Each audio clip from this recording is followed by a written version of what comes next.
Hey there, Brittany here. Before we dive into today's episode, I wanted to let you know about a special online mini training that I'm offering for free for a limited time. It's called Peace, Love, Stepmom.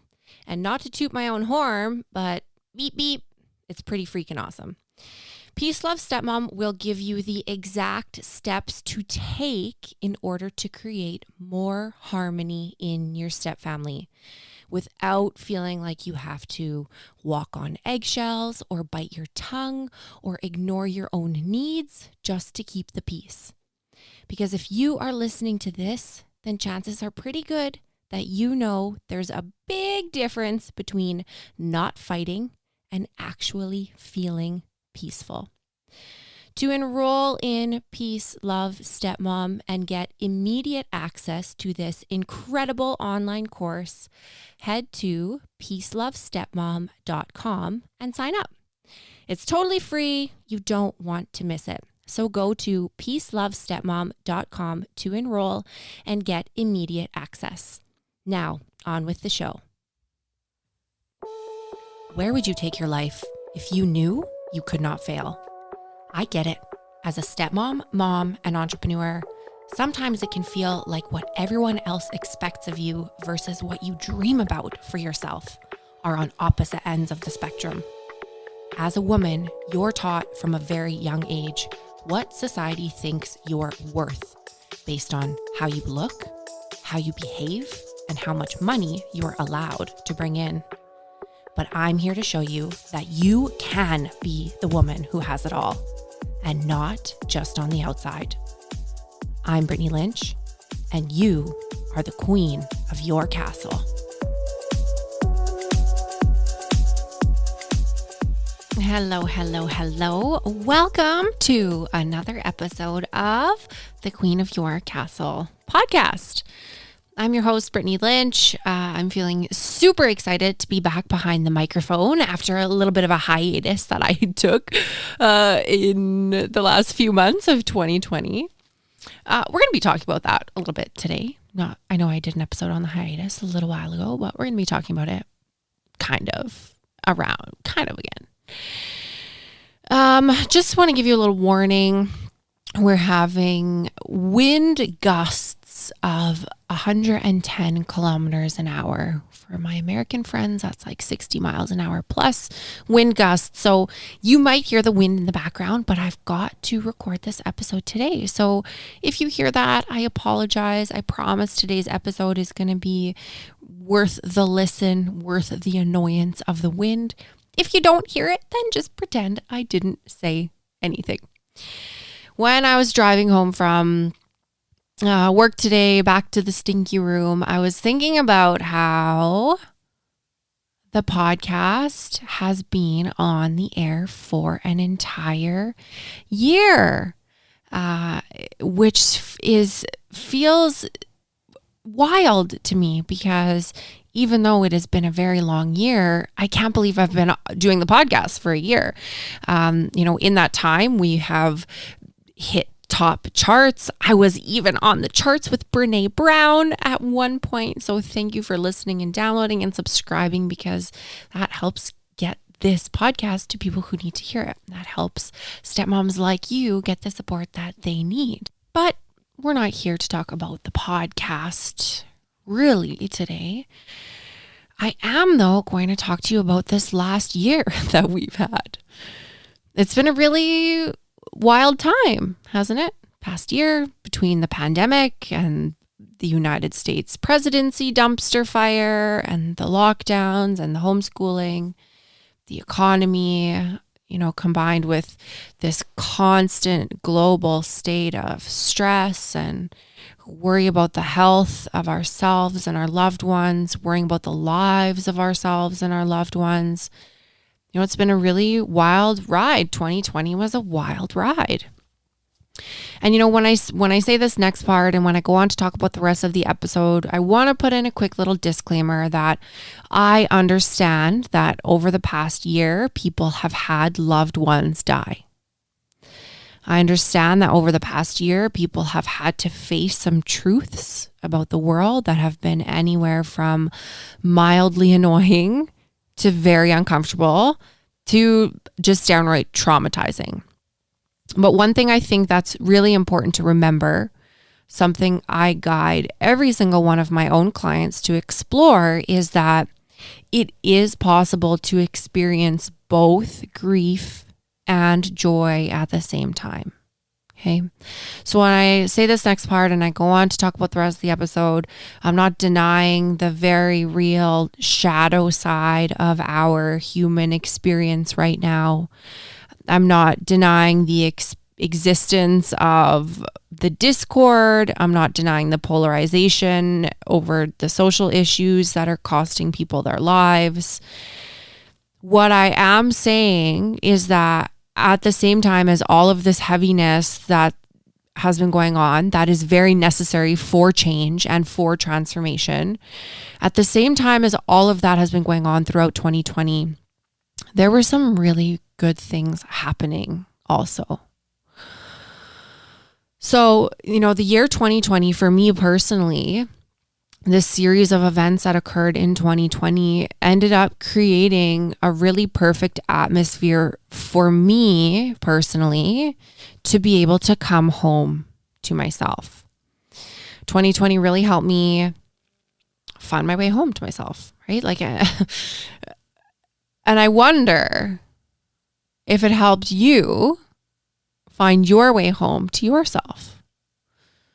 Now, I laugh because I'm wondering if people are like, what the hell is she talking about? Find her way home to herself, right? Like, what kind of weird ass woo-woo speak is this? What is she talking about? Come home to yourself, come home to myself. Like, what is she talking about? What is she on about? So in just a moment, I'm going to share with you one of the, in my opinion, in my interpretation, one of the most powerful questions that I ask the members in your Stepmom story to explore when they do their work. And now the way that you answer this question, honestly, has the power to make so many things in your life and make a lot of sense. The way that you answer this question can be one of the single most eye-opening experiences of your life, if you allow it to be. So if you're not driving and you have your journal and a pen handy, then you can go ahead and get that ready. You might want to answer this question yourself and see what comes up for you. Or not. It's your life. I'm not going to tell you how to live your life, but if you want to, then go ahead. Also, if you're a member of the story already, you can still participate in this even if you've already answered the question at some point in your work, because like we talk about, transformation is like an onion and you're never going to get the same answer twice, right? It's always changing. Now, before I pass this question on, let me tell you what I mean by coming home to myself and why 2020 actually ended up being one of the best things to ever happen to me, to my relationship with my husband, to my relationship with my stepson, to my relationship with my son, with my friends, everyone. If you've followed me for any length of time, then you've probably heard me talk a time or two about the difference between who you really are and who the rest of the world wants you to be. So for everyone on this planet, and me included, from the time that you're born, you learn that in order to be safe and loved and liked and accepted, there are certain rules or social norms that will help you accomplish that a whole lot easier. So for example, I learned that in order to be loved, I had to be pretty, conventionally pretty. And in order to be conventionally pretty, I had to have a certain specific look. And that look couldn't include my kind of trademark naturally curly wild hair. I learned that people liked me more, that they were nicer to me, that men liked me more, that popular girls were nicer to me when I had straight hair. And this is like before the world of the chi straightener, like when I would have my best friend run a clothing iron over my curly hair on the ironing board. Okay, this is way back. And even though my curly hair is who I am, even though my curly hair is a reflection of my individuality, it's something I was born with. It's something that makes me me. I learned that if I made a few small changes, I could get people to be nicer to me. And then it was easier to get what I wanted in life. Now, as much as this curly hair, straight hair example is an actual example from my life, it's also a metaphor. Okay? It's a metaphor, I hope, for your life as much as it is for mine. Now, let me explain. There are parts of my own personality, probably of your own personality, that are like the curly hair. Okay? Parts of us that make us who we are, parts of us that we were born with, that other people look at and judge. So whether we learn from the media or our parents or our friends or past partners or current partners, stepkids, other parent, whoever it might be, there have been times in our life that we've learned that if we straighten specific parts of ourselves out, right? If we lay pieces of our personality on the ironing board and smooth over those kinks and the wrinkles, we can get other people to like us a little bit more, right? To be a little bit nicer to us, to give us what we want a little bit easier. Ultimately, what we're looking for is love and acceptance, right? So slowly over time, we iron out these pieces and parts of ourselves so often, so many times, that we forget that there used to be kinks and curls underneath there. Eventually, we might forget altogether what used to be under there. Slowly over time, we might lose touch with who we really are. Instead, we may have become this person that everyone else tells us we need to be in order to be good enough, in order to be worthy enough, in order to be deserving enough. Only the ironic part is that the further you get from who you really are, the emptier you probably end up feeling. At least if you're anything like me.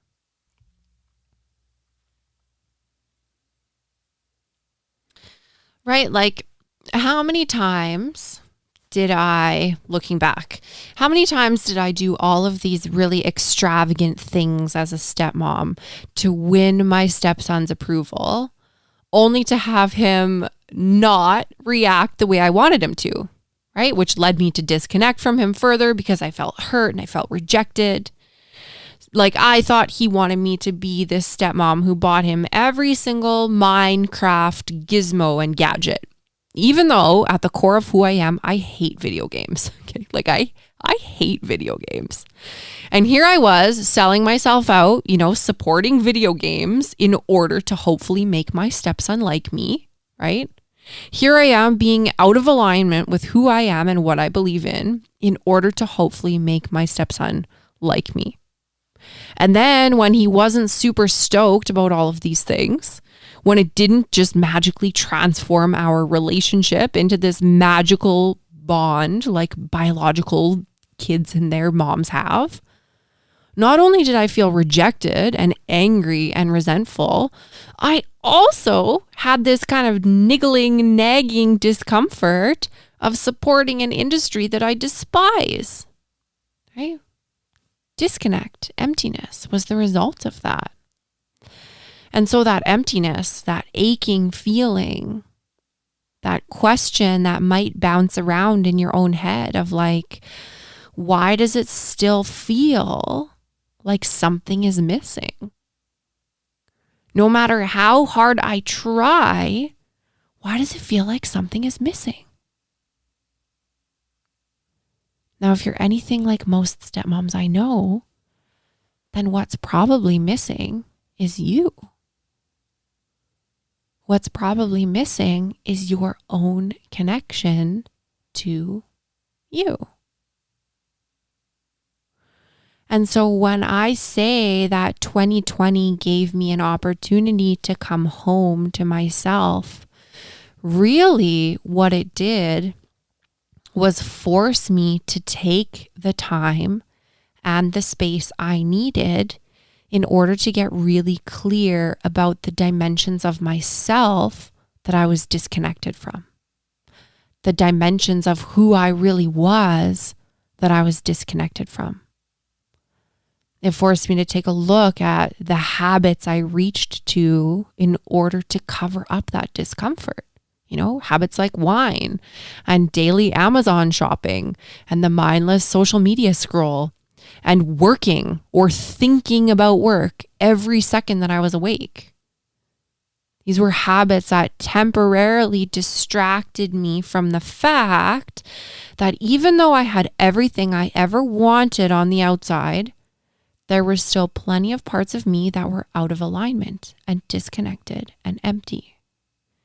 And as somebody who mentors stepmoms to live happily ever after, it was really difficult to make this admission to myself that I wasn't being completely authentic. And so if you are right now asking yourself where you might still be acting in ways that others want you to act, ways that aren't necessarily in line with your highest self, I'll tell you the same thing that I told myself. And that is that you are exactly where you're supposed to be right now. And everything that's happening is happening for your highest divine good.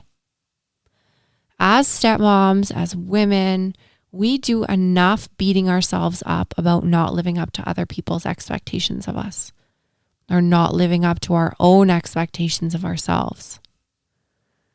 And when we start to look at these misalignments, these places that we've ironed out to hide our true nature, our kinks, when we learn to see those areas with compassion and treat ourselves with love, then we give ourselves the gift that we were searching for in others in the first place.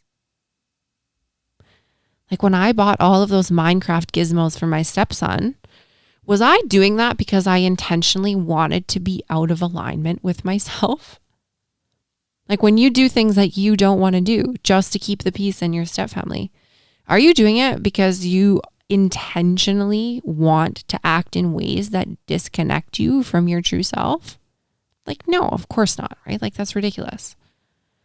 So if you and I are not doing these things to intentionally be out of alignment, then why are we doing them? I'm going to let you think on that one. I'm not going to give you the answer. I'm going to let you think on that one. Now, let's circle back. Okay, let's circle back to what this has to do with you, with step parenting, with how 2020 helped me find my way home to myself. And I suspect how it also gave you some opportunities to look at where you might consider coming home to your own self. So wrapped up inside of all the pain of 2020 are some gifts that are waiting to be unwrapped.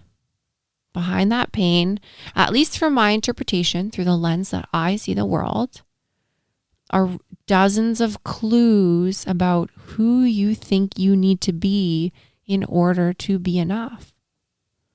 Dozens of clues about how you think you need to show up in the world in order to be worthy. And then when you take a look at those stories, when you take a look at the patterns underneath those stories, buckle up, sister. So now we're going to bring it home. Okay. Are you ready? At the beginning of the episode, I told you I was going to share with you one of the most powerful questions that I ask the members of your Stepmom story to explore. And I told you that the way you answer this question has the power to make a lot of things in your life make a lot of sense. And that the way you answer this question can be one of the single most eye-opening experiences of your life if you allow it to be. And when you combine that with what we just talked about coming home to yourself, about identifying the areas in your life that you might be out of alignment, this is a game changer. If you need to listen to this episode over again a couple of times to figure out what I'm saying, do it. If you need to take notes, if you need to pause, then do it. There is so much power in this episode if you let there be. Okay? So get your journal, and here's the question I want you to ask yourself. If you lost the ability to introduce yourself by your name, your profession, or your relationship to other people, how would you introduce yourself? How would you describe yourself?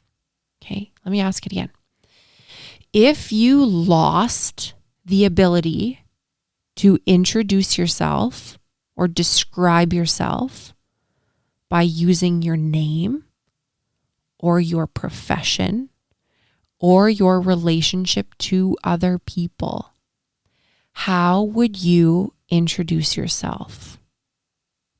In other words, if I couldn't say, my name is Brittany, and I used to be a nurse, but now I help stepmoms live happily ever after, and I couldn't tell strangers that I'm a wife and a mom and a stepmom and a sister, friend, daughter,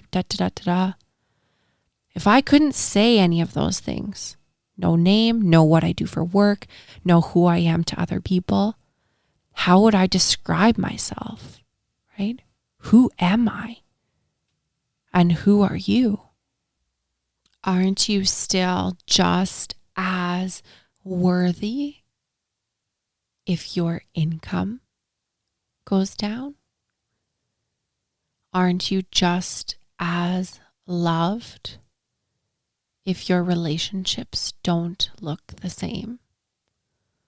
Aren't you the same exact person whether or not you can participate in your pottery class?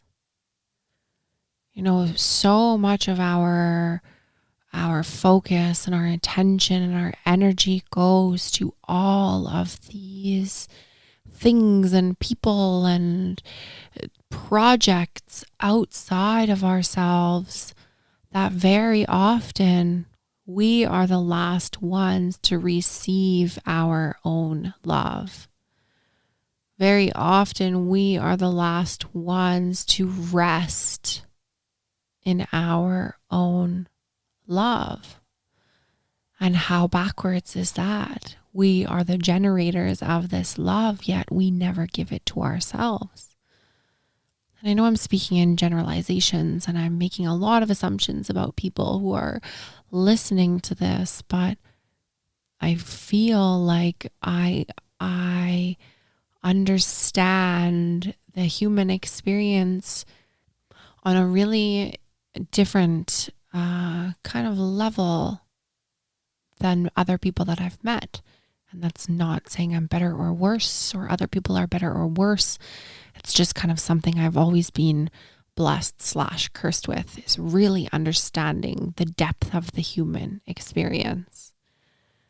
And so the last thing I'm going to leave you with as we wrap this episode up is, of course, going to be a big, deep question about worth and worthiness and where specifically it is that you feel you need to be either achieving or demonstrating or showing up in order to feel like you are worthy.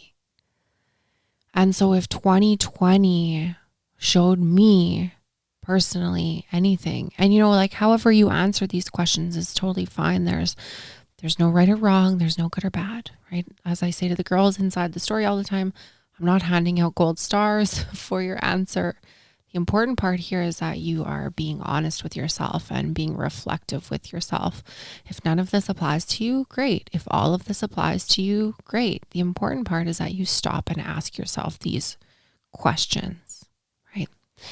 So instead of looking at 2020 in this way of like, what did 2020 take away from me?